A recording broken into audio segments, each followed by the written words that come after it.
Wayanad DCC treasurer NM വിജയന്റെയും മകന്റെയും ആത്മഹത്യയിൽ IC Balakrishnan MLA ചോദ്യം ചെയ്യുന്നു.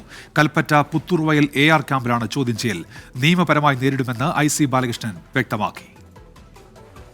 NM വിജയേട്ടൻ്റെ മകൻ്റെ ആത്മഹത്യയുമായി ബന്ധപ്പെട്ട് ആദ്യം ആരോപണം വന്ന എൻ്റെ പേരിലാണല്ലോ.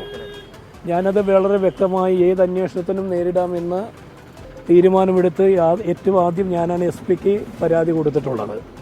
ഞാൻ അന്നും പറഞ്ഞല്ലോ, ഏതൊരു അന്വേഷണത്തിനും നേരിടാൻ തയ്യാറാണ്. നീതിപൂർവമായ ഒരു അന്വേഷണം ഉണ്ടാകണം എന്നുള്ളത് തന്നെയാണ് ജനാധിപത്യ സംവിധാനത്തിൻ്റെ ഭാഗമായി ഞാൻ പ്രതീക്ഷിക്കുന്നത്. സുജിത്ത് അയ്യപ്പത്തോട് വിശദാംശങ്ങളുമായി ഇപ്പോൾ വയനാട്ടിൽ നിന്ന്. സുജിത്ത്, ചോദ്യം ചെയ്യൽ എങ്ങനെ പുരോഗമിക്കുന്നു? വിവരങ്ങൾ എന്തൊക്കെയാണ്? ഉന്മേഷ, ചോദ്യം ചെയ്യൽ ആരംഭിച്ചിരിക്കുന്നു. ഇത് പ്രത്യേക അന്വേഷണ സംഘമാണ് ഈ കേസ് അന്വേഷിക്കുന്നത്. ഇതുമായി ബന്ധപ്പെട്ട് ഇപ്പോൾ ഇന്ന് രാവിലെ മുതലാണ് DYSP അബ്ദുൾ ഷരീഫിന്റെ നേതൃത്വത്തിലുള്ള സംഘം ചോദ്യം ചെയ്യൽ തുടങ്ങിയിരിക്കുന്നത്. ആ നടപടിക്രമങ്ങൾ തുടരുകയാണ്.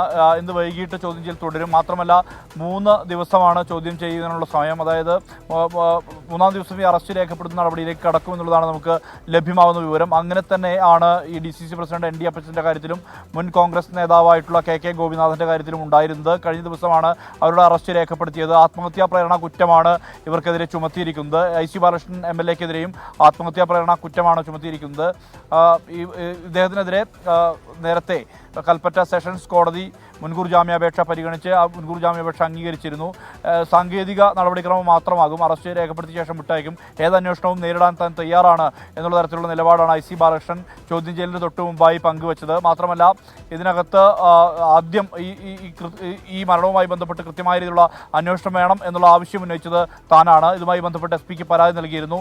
സ്വാഭാവികമായും അന്വേഷണം നടക്കട്ടെ എന്നുള്ള തരത്തിലുള്ള നിലപാടാണ് അദ്ദേഹം സ്വീകരിക്കുന്നത്. അന്വേഷണ സംഘവുമായി സഹകരിക്കും, ഇതിനകത്ത് നീതിപൂർവമായ അന്വേഷണം ഉണ്ടാകണം എന്നാണ് തൻ്റെ ആഗ്രഹമെന്നും IC ബാലകൃഷ്ണൻ ഇതിനു മുമ്പായി പറയുകയുണ്ടായി. എന്തായാലും ഈ കേസുമായി ബന്ധപ്പെട്ട്, ഈ സംഭവവുമായി ബന്ധപ്പെട്ട് IC ബാലകൃഷ്ണൻ്റെ രാജി ഉൾപ്പെടെ ആവശ്യപ്പെട്ടുകൊണ്ട് CPIM പ്രതിഷേധം കടുപ്പിക്കുകയാണ്.